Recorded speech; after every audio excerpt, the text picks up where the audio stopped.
थोड़ा सा देखें और मुझे बताएं। बोर्ड और आवाज क्लियर है क्या?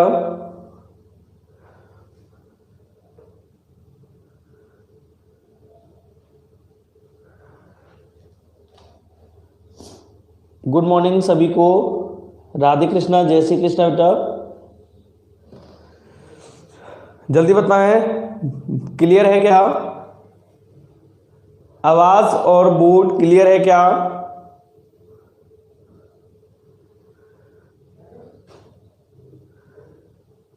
क्लियर है। चलिए देखिए, सबसे पहले मैं देखूंगा यहाँ सूरज राठौर जी एक प्रश्न पूछ रहे हैं, है ना। सूरज राठौर ने प्रश्न पूछा है, सर प्रांसी और प्रियांसी, आई रिपीट, ध्यान रखें बेटा थोड़ा सा, है ना, थोड़ा सा इधर ध्यान देंगे। बाकी अलावा अपन शुरू करने वाले हैं, बाकी सभी लोग लाइक कर दीजिए वीडियो को, है ना।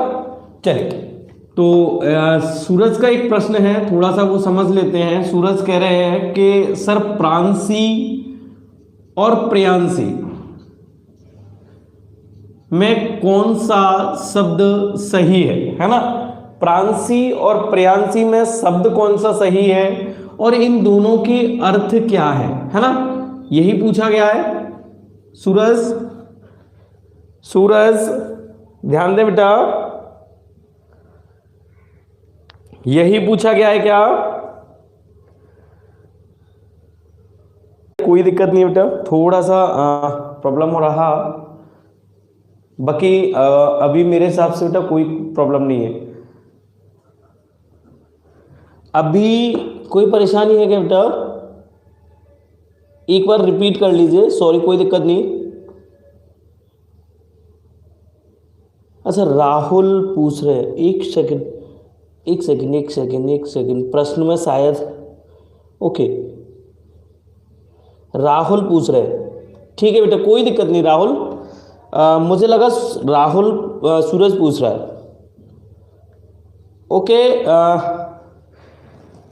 अभी बेटा क्लियर होना चाहिए, एक सेकंड। अभी भी कोई प्रॉब्लम है क्या? अभी भी कोई प्रॉब्लम है क्या? चलिए मेरे हिसाब से अब क्लियर होगा। कोई बात नहीं बेटा, मैं रिपीट कर देता हूं, अभी मैंने कुछ भी नहीं बताया, है ना। देखिए, हाँ राहुल पूछ रहे हैं प्रांसी और प्रियांसी। प्रांसी और प्रियांसी जो शब्द हैं वो दोनों सही हैं या नहीं है, तो मैं बता दूं बेटा, प्रांसी भी सही शब्द है और प्रियांसी भी सही शब्द है। प्रांसी जो लगभग पर्याय होता है बेटा, वो किसका होता है? लक्ष्मी का। इसका जो मतलब निकलता है प्रांसी का, वो निकलता है लक्ष्मी, और प्रियांसी का मतलब होता है प्रिय अंश वाली, है ना। ये लगभग कहीं ना कहीं प्रेम के समीप होता है, इसको हम प्रेम का पर्यायवाची मान सकते हैं, प्रियांसी को, है ना। क्लियर है? अभी क्लियर है क्या?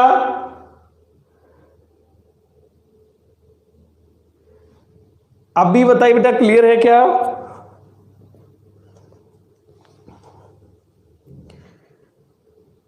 Okay sir. राहुल, थोड़ा क्लियर करने से मतलब क्या है, मैं समझ नहीं पा रहा हूं क्या कहना चाह रहे हो आप। देखिए, शब्द को शुद्ध वर्तनी की दृष्टि से देखा जाए तो दोनों ही सही है। प्रांसी का अपना अलग अर्थ होता है और प्रियांसी का अपना अलग अर्थ होता है। प्रांसी प्रयोग होता है लक्ष्मी के पर्यायवाची के रूप में, जबकि प्रियांसी का प्रयोग होता है प्रेम के संबंध में, प्रिय अंश वाली। अपनी बेटी का नाम भी अपन प्रियांसी रख सकते हैं, क्योंकि वो प्रिय अंश से पैदा हुई है, इसीलिए उसको प्रियांसी कहते हैं, यानी कि जो प्रेम करने योग्य है उसे।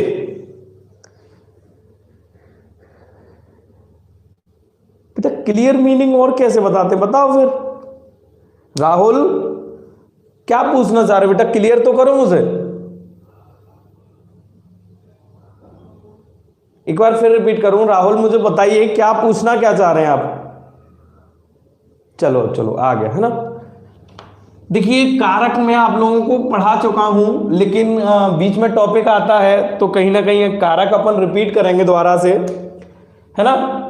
कारक को अपन रिपीट कर लेते हैं। वैसे मैं आप लोगों को समास कराने से पहले कारक पढ़ा चुका हूं। किसी को कोई दिक्कत हो तो आप मुझे बता दीजिए कि सर कारक रह गए हैं, कारक नहीं पढ़ पाए हैं। किसी को कारक की कोई परेशानी है क्या? फिर भी मैं एक बार कारक को रिपीट कर लेता हूं, ठीक है। कारक की किसी को परेशानी है क्या?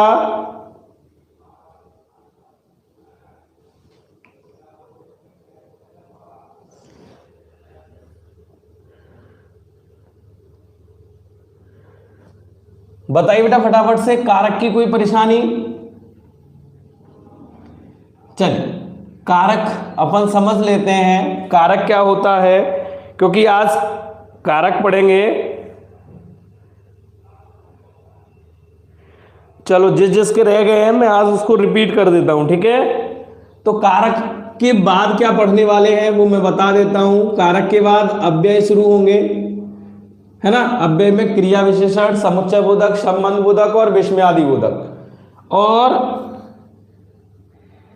इसके बाद अगर कहीं कहीं बात करते हैं कारक के बाद, तो अपन वाक्य शुरू करेंगे और जैसे ही वाक्य समाप्त होंगे अपन रस पढ़ेंगे। क्लियर है?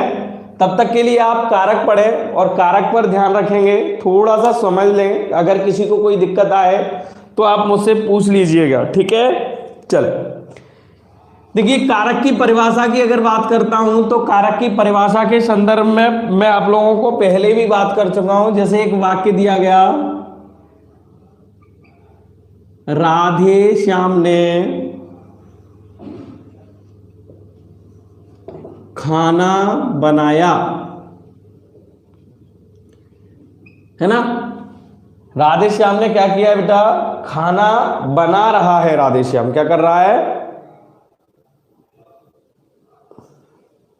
एक मिनट, थोड़ा सा बोर्ड एडजस्टमेंट करना पड़ेगा, है ना। दिक्कत आ रही है, हल्की सी प्रॉब्लम।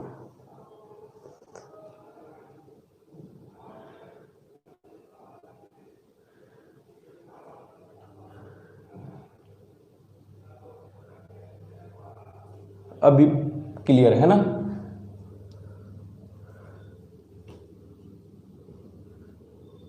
अब ठीक है। थोड़ी सी बोर्ड की परेशानी आ रही थी, ऊपर ज्यादा हो रहा था, है ना बेटा। ऑटो फोकस इसका सही नहीं होता है, वरना मैं कर देता।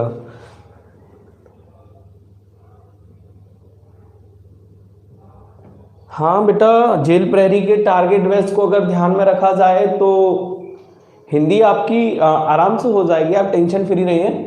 और टाइम से पहले हो जाएगी, कोई दिक्कत नहीं है। फिर उसके बाद अपन रिवीजन कर लेंगे, है ना। अगर कोई टॉपिक आपको समझ में नहीं आया हो तो उस टॉपिक को अपन रिपीट ले लेंगे। इसके अलावा क्वेश्चन आंसर्स रह गए आपके जो एग्जाम पेपर में लगाने के लिए, वो भी अपन कंप्लीट करा लेंगे, ठीक है। राधे श्याम ने खाना खाया। अब भैया राधे श्याम यहां पर कौन है?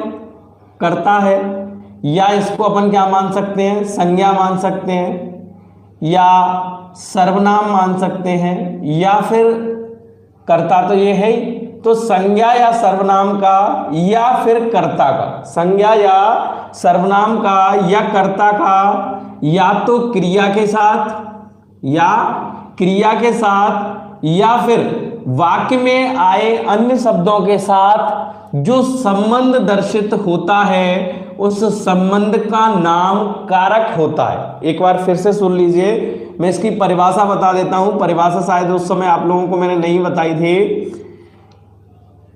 या तो कर्ता का, या संज्ञा या सर्वनाम का,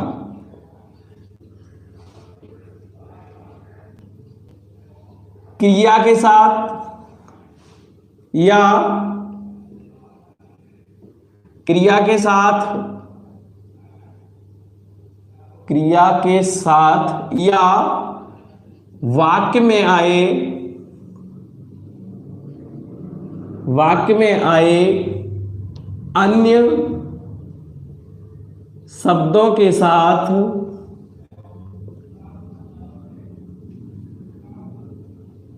संबंध दर्शित किया जाता है,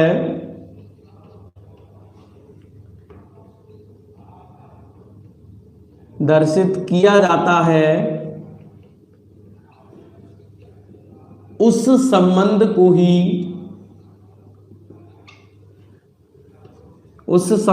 को ही कारक कहते हैं।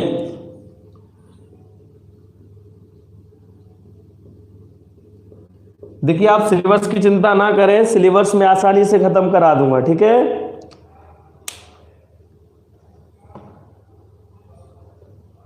राहुल, पेपर में साहित्य आता है, लेकिन इतना ज्यादा नहीं आता है कि बहुत ज्यादा मात्रा में आता हो, सामान्य रूप में आएगा, और सामान्य रूप वाला साहित्य में आप लोगों को करा दूंगा। जैसे कुछ रचनाएं हैं, कुछ कवियों के फेमस नाम है, पत्र पत्रिकाएं थोड़ी सी, उनको अपन कराएंगे, आप चिंता ना करें। कर्ता का या संज्ञा या सर्वनाम का या तो क्रिया के साथ या फिर वाक्य में आए अन्य शब्दों के साथ जो संबंध दर्शित होता है, इस संबंध का नाम ही कारक है, और इस संबंध के स्थान पर, या फिर संबंध बोल सकते हैं, या फिर कारक के स्थान पर जिन चिन्हों का प्रयोग होता है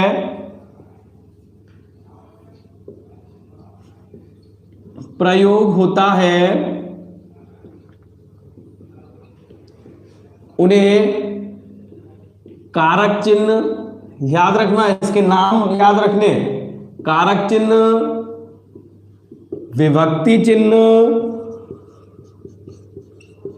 विभक्ति चिन्ह या परसर्ग कहते हैं। याद रखना बेटा, परसर्ग कहते हैं, और परसर्ग का विलोम होता है उपसर्ग।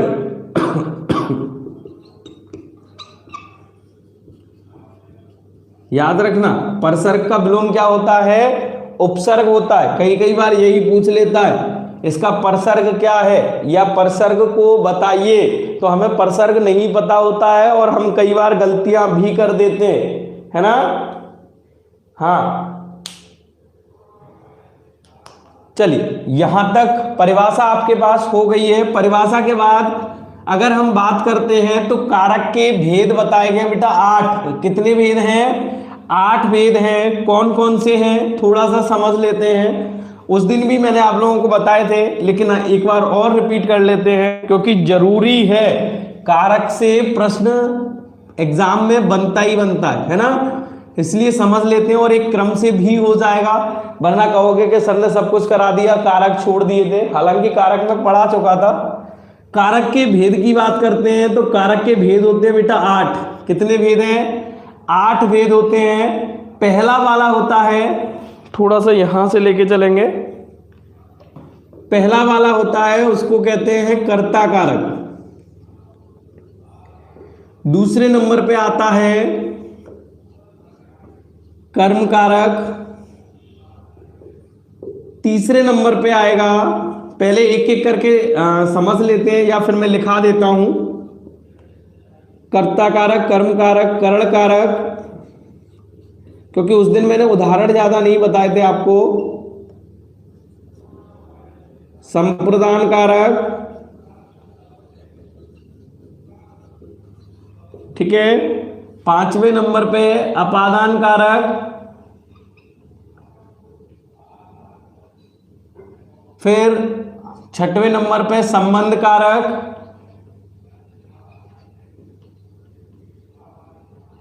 7वें नंबर पे अधिकरण कारक,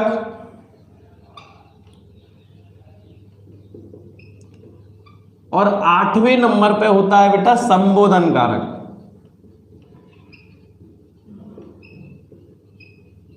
ठीक है, कौन कौन से कारक होते हैं एक बार फिर सुन लीजिए। कर्ता कारक, कर्म कारक, करण कारक, संप्रदान कारक, अपादान कारक, संबंध कारक, अधिकरण कारक, संबोधन कारक।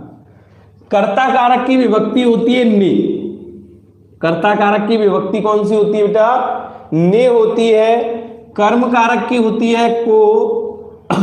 करण कारक निर्जीव के संग प्रयोग करेंगे से द्वारा, है ना। और सजीव के साथ में प्रयोग करते हैं के द्वारा। संप्रदान में आता है के लिए। अपादान कारक की बात करते हैं तो इसमें आता है से, लेकिन अलग के संबंध में। काय के संबंध में? अलग के संबंध में। संबंध में का, की या फिर रा, री, रे या ना, नी और ने। अधिकरण में आता है में और पर। संबोधन में आता है हे, अरे, अजी, है ना। तो ये होते हैं विभक्ति चिन्ह। जय श्री कृष्ण बेटा। अग्रवाल बेटा लेट कैसे हो गई? चलिए, यहां तक किसी को कोई दिक्कत है बेटा? यहां तक बताइए। भेद होते हैं 8 और 8 भेद मैंने आपके सामने लिखे। सबसे पहला भेद मानेंगे अपन कर्ता को। सबसे पहला भेद कौन सा करेंगे? एक एक करके क्लियर करके चलेंगे बेटा, है ना। अगर दिक्कत आए तो मुझसे पूछ लेना। सबसे पहले कर्ता कारक पे बात करेंगे। तो कर्ता क्या होता है पहले हम यह देखेंगे। कर्ता होता है जो किसी क्रिया को करे, जो क्रिया को करे उसे कहते हैं कर्ता। अर्थात किसी भी काम को करने वाले व्यक्ति को कर्ता कहा जाता है। अगर उसमें विभक्ति ने आई जाएगी, स्वाभाविक है। कैसे? राम ने चाय पी। पीना क्रिया है। पीना क्या है बेटा? क्रिया है। और इस क्रिया को कर कौन रहा है? राम कर रहा है। यानी कि यहां पर प्राथमिकता किसकी है? महत्वता किसकी है? कर्ता की है। और इसमें विभक्ति कौन सी प्रयोग हो रही है? ने हो रही है। तो यहां कौन सा कारक मानेंगे बेटा? कर्ता कारक माना जाएगा। यानी कि जिस तरीके से वाच्य पढ़ाए थे उसमें मैंने बताया था कि अगर कर्ता की प्रधानता हो तो कर्तरीवाच्य, कर्म की प्रधानता हो तो कर्मवाच्य और भाव की प्रधानता हो तो भाववाच्य होता है। वैसे ही कर्ता की प्रधानता हो तो वहां पर कर्ता कारक होगा। अगर इस वाक्य को मैं ऐसे लिखता, राम को चाय पीनी चाहिए। राम को चाय पीनी चाहिए। राम चाय पिएगा तो बेटा कौन होगा? कर्ता होगा। पीना क्या हो जाएगा? क्रिया हो जाएगी। और चाय यहां पर हो जाएगा कर्म। क्लियर है? चाय कर्म है, पीना क्रिया है, राम कर्ता है। यहां देखा जाए जो प्रयोग हो रहा है बेटा, काय के बाद प्रयोग हो रहा है? कर्ता के बाद। और काय से पहले प्रयोग हो रहा है? कर्म से पहले। कर्म से पहले को आए और कर्ता के बाद को आए तो यहां पर प्रधानता चाय की नहीं है, कर्म की नहीं है। काय की प्रधानता है बेटा? राम की। क्योंकि किसको पीनी चाहिए? राम को पीनी चाहिए। तो यहां भी कौन सा कारक हो जाएगा? कर्ता कारक होगा। बेशक विभक्ति चिन्ह को हो तब भी। याद रखना है, ये इंपोर्टेंट चीज है। को विभक्ति होने के बाद भी वहां पर अगर कर्ता प्रधान है तो वहां कर्ता कारक होगा, ना कि कर्म कारक। क्लियर है? मयंक क्लियर है बेटा? ये क्लियर हुआ क्या? यहां तक किसी को कोई दिक्कत? आप स्क्रीनशॉट लेते रहा करें, है ना बेटा। कोई ये ना सोचे कि सर बोलेंगे। चल, ये इसके बाद दूसरे नंबर का आता है, उसको कहते हैं कर्म कारक। मैं कर्ता कारक वाले को मिटाऊंगा नहीं इसको बेटा, है ना, जिससे अंतर समझ सकेंगे दोनों में। दोनों में अंतर क्या रहेगा तो वो देख लेते हैं। दूसरा होता है कर्म कारक। तो कर्म समझ लेते हैं। कर्म क्या होता है? कर्म होता है जिसे किया जाए, क्रिया होती है जिसे किया जाए उसे कर्म कहा जाता है। जिसको किया जाए उसको कर्म कहते हैं। अगर यह बात मैं ऐसे लिखूं कि राजेश विनोद को पीटता है, किसको पीट रहा है बेटा? विनोद को पीट रहा है। हां मैं मानता हूं कि यहां राजेश क्या है? कर्ता है, विनोद क्या है? कर्म है, और पीटना क्या है बेटा? क्रिया है। लेकिन ये जो को विभक्ति का संबंध दर्शित हो रहा है वो कर्म के बाद हो रहा है, और यहां पर को विभक्ति कब आ रही है? कर्म से पहले आ रही है, कर्ता के बाद आ रही है। तो कर्ता के बाद आए तो कर्ता प्रधान, इसीलिए कौन सा कारक?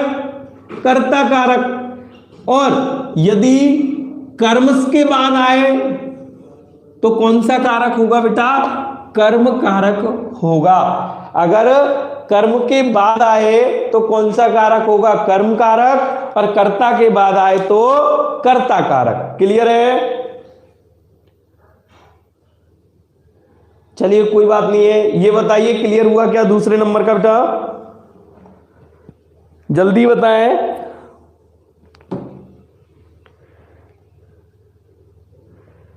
ओके क्लियर है ना? तीसरे नंबर का कारक देखेंगे। इन दोनों में अंतर समझ में आ गया होगा बेटा, कर्म में और कर्ता में। कर्ता के बाद को आ रहा है तो कर्ता कारक है, और कर्म के बाद को आए तो कर्म कारक है। याद रखना इस चीज को। कभी कभी हम केवल विभक्ति चिन्ह के आधार पर ही कारक लगा देते हैं, है ना? तो इस चीज को थोड़ा सा ध्यान रखा जाए। इसके बाद तीसरे नंबर का आता है, और तीसरे को कहते हैं बेटा करण कारक। क्या कहा जाता है? करण कारक। करण क्या होता है? करण होता है बेटा साधन। करण क्या होता है? साधन जिससे क्रिया की जाए, जिससे क्रिया या कर्म किया जाए, है ना भाई? जिससे या तो क्रिया की जाए या फिर कर्म किया जाए, उस साधन के नाम को ही हम करण कहते हैं। करण क्या होता है? वह साधन जिससे कोई क्रिया की जाए या कोई कर्म किया जाए। तो भाई साधन दो तरीके के हो सकते हैं। साधन कितने प्रकार के हो सकते हैं? एक निर्जीव और दूसरे हो सकते हैं सजीव। निर्जीव में कौन कौन से आ जाए भाई? पेंसिल है ना, चाकू है, कुल्हाड़ी है। भाई ये क्या है? निर्जीव वस्तु है। तो निर्जीव में प्रयोग करते हैं से का, और सजीव में प्रयोग करते हैं के द्वारा का। ठीक है? जैसे थोड़ा सा समझ लेंगे। मैंने कहा चाकू से, मैंने कहा दिनेश चाकू से क्या कर रहा है बेटा?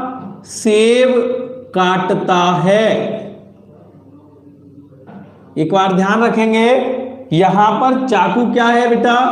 निर्जीव वस्तु है। निर्जीव के अलावा इस कर्म को करने या क्रिया को करने के लिए हम काय का प्रयोग कर रहे हैं? साधन का प्रयोग कर रहे हैं। और इस साधन को ही क्या कहते हैं? कारक कहते हैं। और से विभक्ति का प्रयोग काय के लिए हुआ बेटा? निर्जीव के साथ में हुआ है। जैसे मैं बस से दफ्तर जाता हूं, बस से ऑफिस जाता हूं,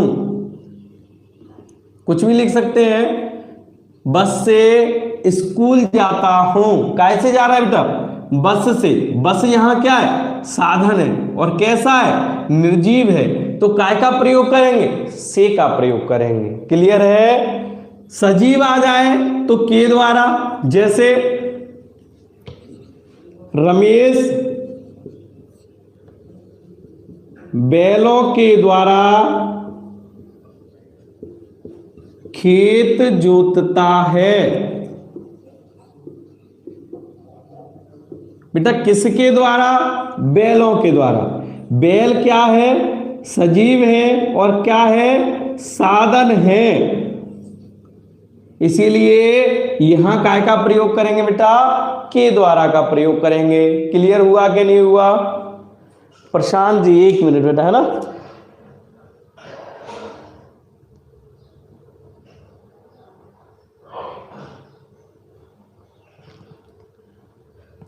प्रशांत खन्ना जी, मुझे केवल इतना बताइए कि मैं अभी आपको कारक पढ़ाऊं या फिर इन्हें छोड़ दूं। कहने का मतलब मेरा यह है कि अभी आपको कारक पढ़ने हैं, अगर नहीं पढ़ने हैं तो आप मुझे क्लियर कर दीजिए, मुझे कोई प्रॉब्लम नहीं है। मेरे लिए 1 दिन और कम हो जाएगा आपके लिए। नहीं, अगर आपको ऐसा लगता है कि सर आपने पहले पढ़ा दिए फिर आप दोबारा से समय क्यों बेकार कर रहे हैं हमारा, तो आप मुझे बता दीजिए, मुझे कोई कहीं से परेशानी नहीं है ना। मैं अध्याय शुरू करा दूंगा अभी भी, मुझे कोई परेशानी नहीं है।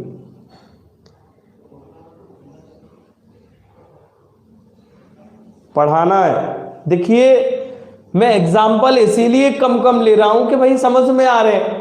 बाकी आप मुझे पूछ सकते हो अगर कोई समझ में नहीं आ रहा है कि सर और उदाहरण बताइए, तो मैं और उदाहरण आप लोगों को बता देता हूं, मुझे कोई समस्या थोड़ी है। प्रशांत दा, है ना। आप चिंता ना करें, अगर और भी उदाहरणों की आवश्यकता है तो मैं उदाहरण करा देता हूं, लेकिन मुझे 1 घंटे का समय ध्यान में रखना पड़ता है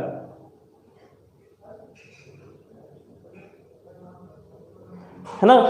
मैं इनको इसीलिए क्लियर करा रहा हूं, वहां मैंने थोड़े से कराए थे, मैं ये नहीं कह रहा, मैं जब भी पढ़ाया उससे पहले आपको बता दिया कि बेटा मैं कारक आपको करा चुका हूं, लेकिन मुझे रिपीटेशन में इसीलिए लेना पड़ा क्योंकि संज्ञा, सर्वनाम, क्रिया विशेषण, लिंग, वचन, काल, कारक ये यहां आ जाते हैं ना।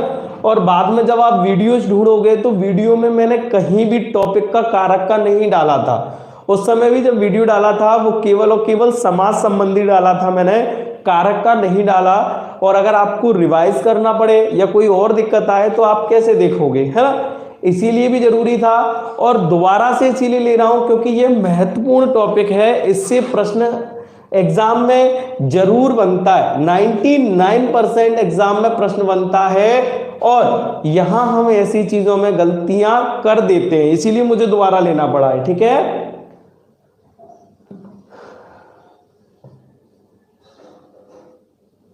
अच्छा आप हमारे अनुसार चलेंगे, चलिए कोई बात नहीं, मैं करा देता हूं। और अगर आपको और उदाहरण की आवश्यकता हो तो मैं और उदाहरण करा दूंगा, और शायद उस समय कराए थे उससे ज्यादा डिटेल में मैं अब लेके चल रहा हूं। उसकी वजह मैं आपको बता चुका हूं कि यहाँ पूरा एक टॉपिक है, और वहां जब मैंने पढ़ाया था तो केवल समास के आधार पर, जो तत्पुरुष समास है उसके आधार पर मैंने आपको बताया था। ठीक है चलिए 4 नंबर का देखेंगे तो 4 नंबर का होता है बेटा संप्रदान, है ना। कौन सा कारक होता है बेटा?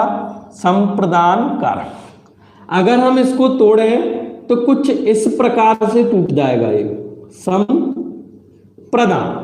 प्रदान करना मतलब किसी को कुछ देना, प्रदान करना मतलब किसी को कुछ देना, और जो किसी को देने के स्वरूप में आता है उसे हम संप्रदान कारक कहते हैं। यानी कि इसमें कभी भी कोई भी वस्तु जो होगी वो कर्ता के लिए नहीं होगी। किसके लिए नहीं होगी बेटा?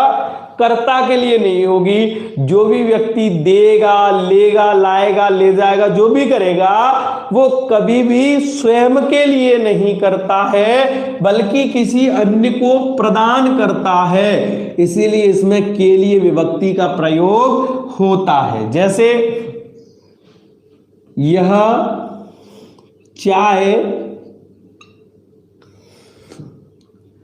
विनीता के लिए है, विनीता के लिए है। अब बताइए, काम कोई भी करे, है ना, लेकिन है किसके लिए?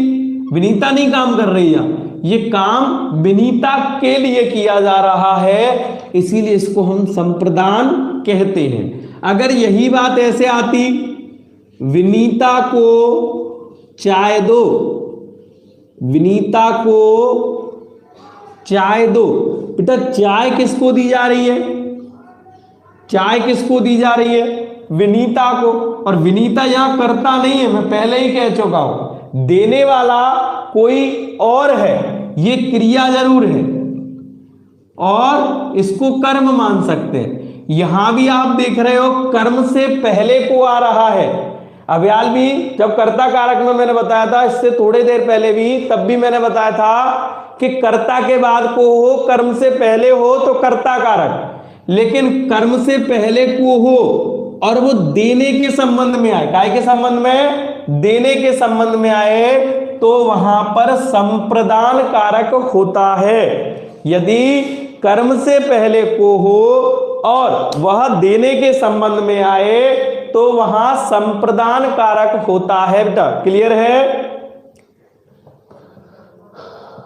हाँ सर, मैंने भी नहीं पढ़ पाए, आप पढ़ाओ। ओके, चलिए पढ़ा रहा हूं बेटा, है ना।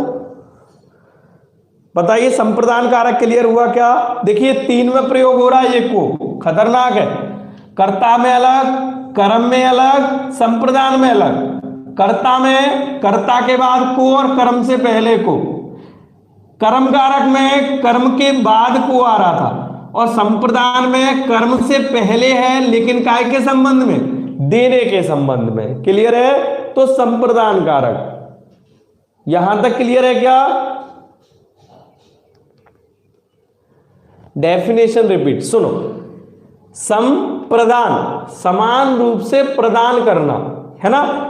इसमें कोई भी वस्तु कर्ता के लिए नहीं होगी, किसी तीसरे के लिए या फिर दूसरे के लिए, है ना, आपके लिए, उनके लिए, है ना। लेकिन याद रखना कर्ता के लिए कभी कुछ नहीं होगा। इसमें जो भी कार्य होगा वो किसी तीसरे के लिए या फिर दूसरे के लिए होगा। और जब कोई कार्य स्वयं के लिए ना होते हुए किसी अन्य के लिए हो तो वहां के लिए तो आ ही रहा है, इसीलिए कौन सा कारक? संप्रदान कारक। चलिए एक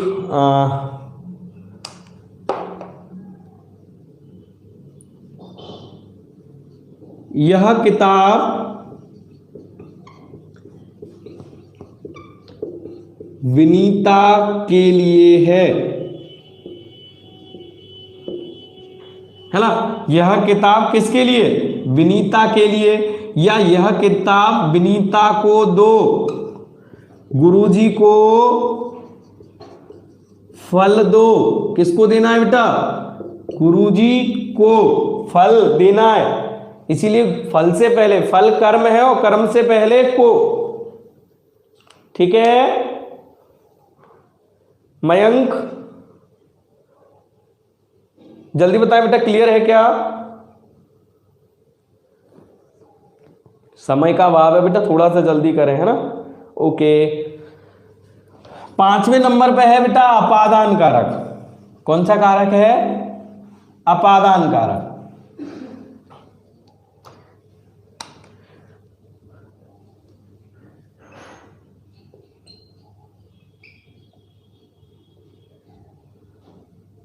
अपादान कारक की विभक्ति बेटा से, काय के लिए?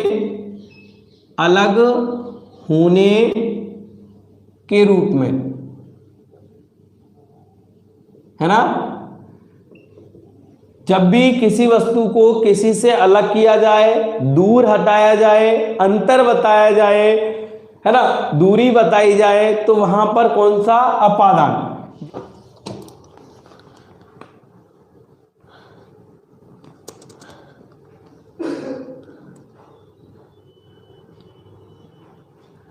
एक मिनट बेटा ना,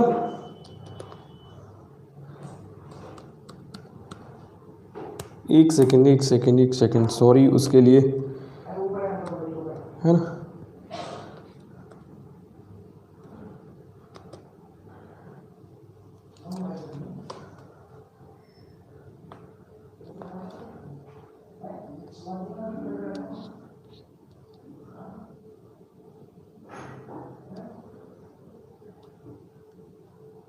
सॉरी बेटा, है ना,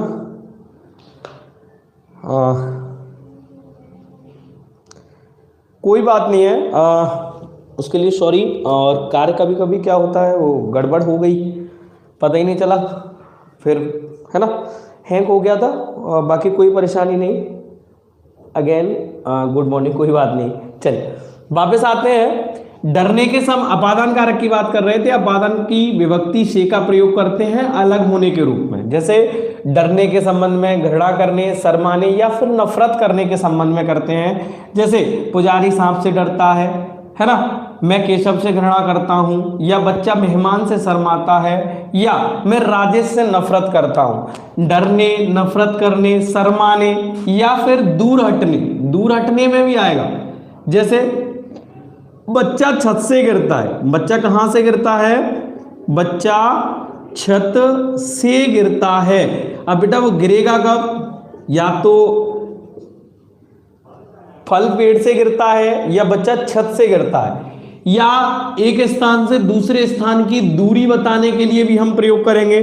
जैसे मुरैना से ग्वालियर, मुरैना से ग्वालियर, है ना, मुरैना से ग्वालियर 10 किलोमीटर, 40 किलोमीटर या 50 किलोमीटर दूर है ना।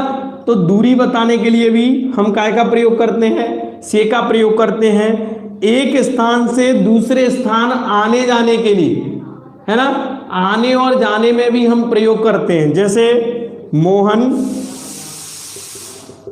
स्कूल से घर आता है, स्कूल से घर आता है। इसके अलावा अंतर बताने के संबंध में, अंतर कैसे बताया जाए, कोई लंबा है, छोटा है, ऊंचा है, नाटा है ना, मोटा है, पतला है, कहते हैं कि नहीं कहते। जैसे दिनेश राजेश से पतला है ना, राजेश से लंबा है। सो से का प्रयोग करते हैं कंपैरेटिव डिग्री में, और जिसमें बेटर देन का प्रयोग करते हैं, है ना।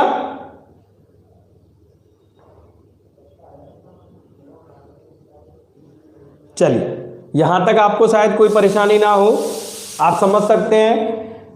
डरने में आ जाए, घृणा में आए, शर्माने के संबंध में आए, नफरत के संबंध में, दूर हटने के संबंध में, दूरी के संबंध में, आने और जाने में, और अंतर बताने में। जैसे राम गोज टू मार्केट, है ना, तो या फिर बोले राम कम्स टू मार्केट। तब याद रखना दोनों में ही टू का प्रयोग करते हैं, और टू माने से।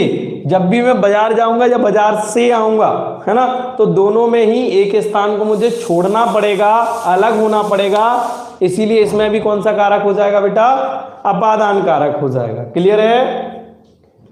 चलिए यहां तक क्लियर हुआ क्या बेटा, जल्दी बताएं।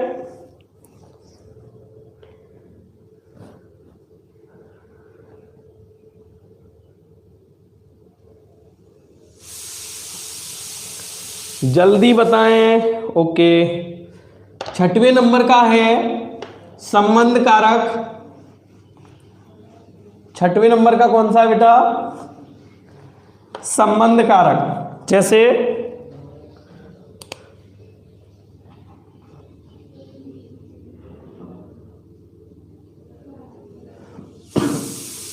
संबंध में वही इंपोर्टेंट याद रखना है, काकी के, है ना, नानी ने, रानी ने का भी प्रयोग कर सकते हैं, और इनका संबंध में याद रखना है।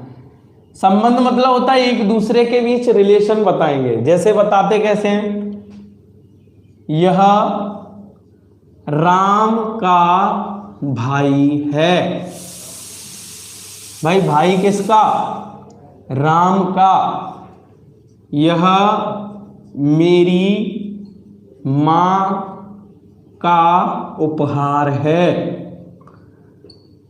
कई सारी गाड़ियां देखी हैं, उस पर लिखा होता है मॉम्स गिफ्ट।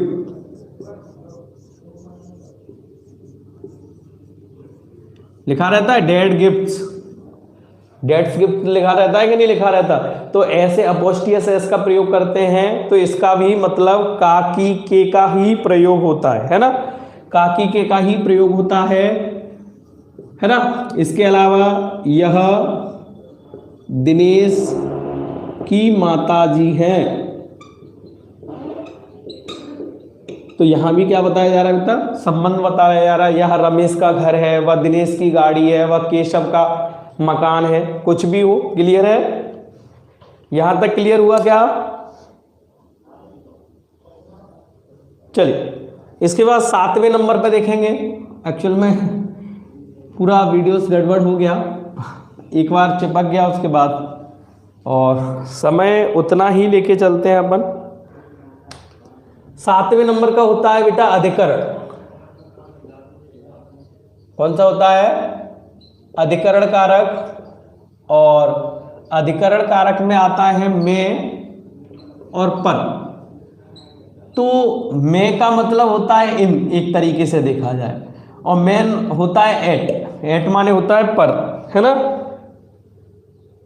एट माने एट का भी प्रयोग कर सकते हैं, ऑन का भी प्रयोग कर सकते हैं, है ना।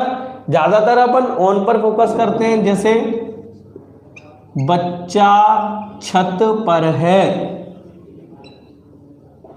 बच्चा कहां है बेटा? छत पर, है ना। क्योंकि ऐसे अपन समझ लें, इसको कर्ण कहते हैं, इसको लंब कहते हैं, और इसको कहते हैं आधार, है ना। अगर इसको घुमा देंगे तो ये आधार हो जाएगा, ये लंब हो जाएगा, ये कर्ण हो जाएगा। कहने का मतलब जिस पर कोई चीज टिकी होती है उसे आधार कहते हैं, और उस पर कोई चीज आधारित होती है, इसीलिए उसको अधिकरण कहते हैं। बच्चा काय पर आधारित है बेटा? छत पर है। काय पर है? छत पर है।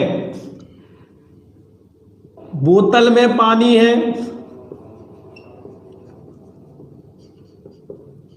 बताइए पानी कहां है? बोतल में, तो उसके अंदर है। अगर बोतल हटा दी जाए तो उसका आधार भी हट जाएगा, इसीलिए यहां पर कौन सा है बेटा? अधिकरण कारक। 8वें नंबर पे होता है संबोधन। संबोधन मतलब किसी को संबोधित करना उसके नाम से पहले। अरे दिनेश, अरे दिनेश इधर आओ, अरे दिनेश इधर आओ, अजी सुनते हो, है ना। तो याद रखना, इसमें इस चिन्ह का प्रयोग जरूर होगा, है ना। और इसको हम संबोधन विस्मयादिक चिन्ह कहते हैं, और ये कारक कौन सा हो जाएगा? संबोधित करना, किसी को संबोधन करना। क्लियर है बेटा? जल्दी बताएं, यहां तक किसी को कोई परेशानी है क्या? कारक समाप्त हो गए, कल अव्यय शुरू कराऊंगा। अव्यय के बाद वाक्य होंगे, और वाक्य के बाद रस, अलंकार, छंद, भाषा, है ना। और थोड़ा बहुत अगर काव्य देखेंगे तो काव्य, और उसके बाद साहित्य। ठीक है। और मैं उम्मीद करता हूं ज्यादा नहीं, सितंबर के लास्ट तक या अक्टूबर के फर्स्ट वीक तक आपका लगभग सिलेबस कंप्लीट हो जाएगा, और उसके बाद रिवीजन। क्लियर है? इसलिए आप सिलेबस की चिंता ना करें। ठीक है बेटा? चलिए, जय श्री कृष्णा, राधे कृष्णा, और जय हिंद, जय भारत। अगला मैथ का आपका बैच है, और मैथ पर ध्यान रखेंगे, इसलिए ग्रुप में जाएं और लिंक पर क्लिक करें। ठीक है? 2 मिनट का इंतजार जरूर करते रहना। Thank you.